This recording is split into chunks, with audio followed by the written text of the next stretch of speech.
Hi, wrestling fans. Thanks for clicking the Doretta D. Rose report. A friend of mine called and said he had this little scenario on what may happen with Undertaker at WrestleMania. It's going to be him versus Triple H, maybe Shawn Michaels, special guest referee. Triple H is going to be beating Undertaker, getting the upper hand on him, and then after just so much beating, he can't take it anymore. Taker can't, and out comes Paul Bearer with the urn. And all at once, here's Paul Bearer with, ugly as hell. Okay. So then Taker gets his powers back, beats Triple H up for the win. And I brought this up myself. I said, well, let's if he's going to retire or something, how about just taking the urn? Shawn Michaels maybe could do it, or Triple H, and just smash the urn, tear it up where the urn is no more, and no more Undertaker. Maybe he retires at 20-0. On comments, let me know what you think may happen. Let's see who's right, or even close to being right. A California-based independent wrestler, Joey Ryan, don't know if you know him, he's competing in a contest that's put on by Major League Baseball, in which the winner moves to New York for an upcoming season. The contest, which is determined by votes, has been narrowed down to about 50 finalists and concludes on February 22nd. And this was all filmed, I guess, at the Ring Ka King tapings in India. WWE Magazine has a special edition of WrestleMania issue, of course, coming out soon. Friday would have been a mark of Louis Spicolli, if you remember him, his 41st birthday. The veteran ECW, WWE, and WCW wrestler died February 15th, 1998 at the age of 27 years old after overdosing on somas and wine. Around that time in the 1990s, let's say 95 to 99, there was a lot of wrestlers passed away during that time, good ones.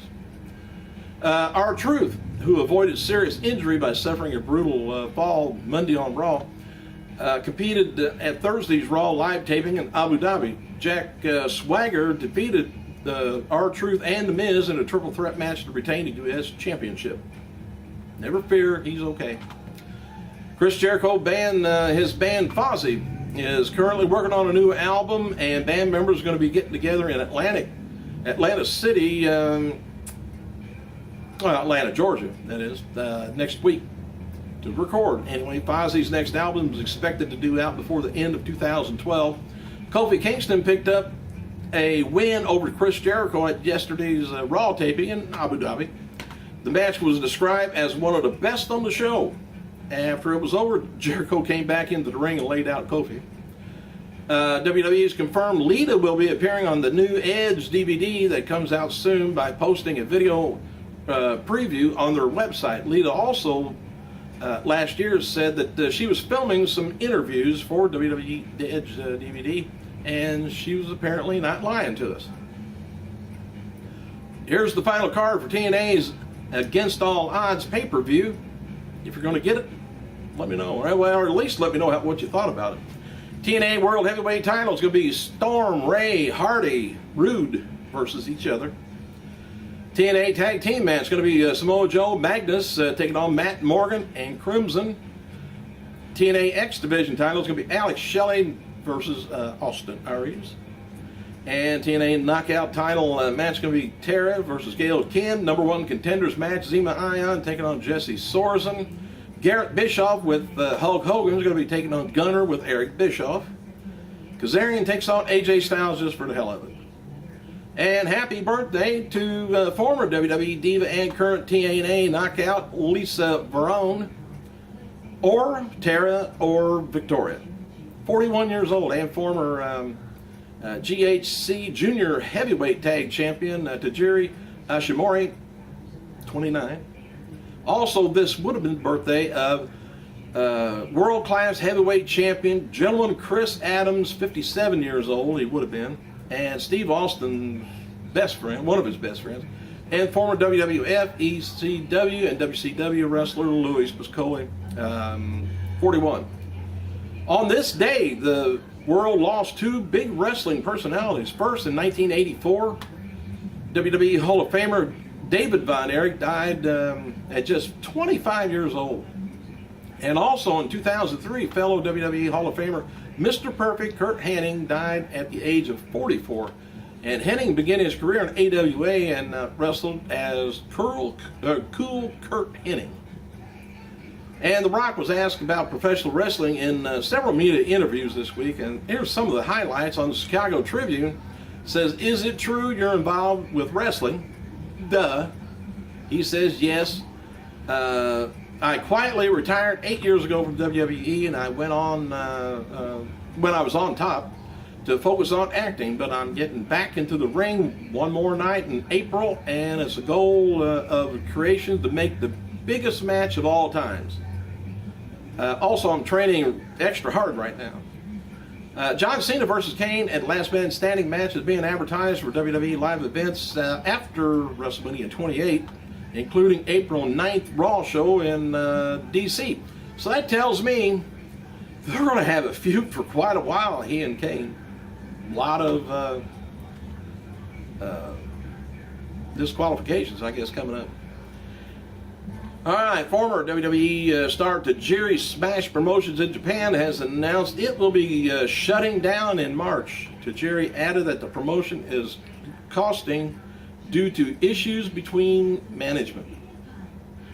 This may have been something to do with WWE looking for the cruiserweight wrestlers to appear on the new network show.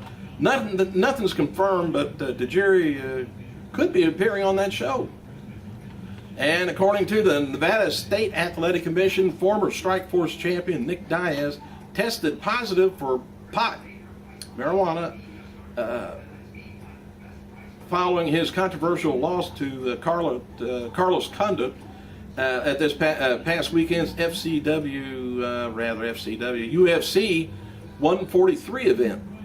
Says this is Diane's second offense with the NSAC, and will ultimately have to appear before them to address the issue. Last time he tested positive for pot, it was following his win in 2007 at Pride 33. He was suspended for 6 months as a result of the bout and changed to a no contest. So he won it and then lost it. Plus, when he was smoking the pot, I guess his punches were so slow, they should have known something was up. And then he wanted to go eat. World Heavyweight Champion Daniel Bryan was once again featured on E! The Soup and their Clip of the Week segment. They used Bryan's promo from Raw where he told Big Show he would still be a vegan after the Elimination Chamber pay-per-view, which I don't understand what that had to do with anything. Matches for tonight's WWE SmackDown include Jinder Mahal versus Great Khali again. Alicia Fox taking on Beth Phoenix. Hanakoa taking on Ted DiBiase. Big Show, Sheamus taking on Cody Rhodes and Wade Barrett, plus Orton versus Daniel Bryan in a non-title main event. Cena, Orton, Punk, Big Show versus Kane, Jericho, Bryant, Henry is being advertised for April 2nd Raw in Miami. This is the night after WrestleMania 28, barring no one gets hurt. For the first SmackDown taping after WrestleMania 28, April 3rd from Orlando, I guess. Advertises Cena, Punk, Orton, Sheamus, Big Show taking on Kane, Jericho, Bryant, and The Miz, Mark Henry. Big title matches. Big tag matches. WWE superstar Michael McGillicuddy wrote the following on Twitter today about his father, Mr. Perfect, who passed away on February 10th, 2003. February 10th, he said, "The day I can't forget, my dad, best friend. He passed away 9 years ago. I miss you, Dad. I miss you so much. I love you." Then it goes on saying, "Dear Dad, hey man, I'm doing the best I can, doing everything you told me. I'm not supposed to cry, but I can't help it. I'm tired of sitting on the sidelines. My name is Joe Henning, and I'm past, present, and future." He says, "I don't give a damn what they call me, Michael McGillicuddy." He says, "I'm still Joe Henning, part of the greatest wrestling legacy of all time." And he goes on, he's kind of ranting in a way. WWE, and that's a horrible name to give somebody anyway, McGillicuddy. WWE has released 4 different WrestleMania covers for March 12th issue of WWE Magazine, featuring Taker or Triple H or Cena or Rock. The magazine indicates Triple H will face Undertaker at WrestleMania 28, and headlines for the game cover says, "Can the game end the dead man's reign?" What's going on? You can't see anything. It's okay. Let's try this again now. Hey, the Undertaker cover was supposedly designed to conceal the lack of hair in his, as his head is surrounded by a photoshopped fire with no hair visible. And this is on the magazine. Many people have speculated that the iconic wrestler donned a wig in his return to television last week after photographs surfaced online of last summer where he appeared bald. Wrestling Observer since then reported that the Undertaker had indeed shaved his head. And like I said, hair only grows back about a ½ inch a month. That ain't, last summer hadn't been that long ago. TNA Wrestling has posted a video for the first 103 seconds of tonight's episode of Impact Wrestling on Spike. The event is billed as a special Star Wars theme episode from London's Wembley Arena. And WrestlingFigs.com says Velvet Sky and AJ Styles are going to be appearing at Direct Auto Insurance in Kansas City, Missouri on March 1st, 1 to 3 p.m. Sarita has announced on Facebook that she's going to be competing at next week's Impact Wrestling Live events in West Virginia, February 17th, Huntington, 18th, Buckley, and 19th in Glenville. Northeast Wrestling has announced that Velvet Sky is going to be facing former diva Melina March 23rd, Poughkeepsie, New York, and March 24th, Waterbury, Connecticut. You can find the details online. Thanks for clicking, you guys. I gotta go.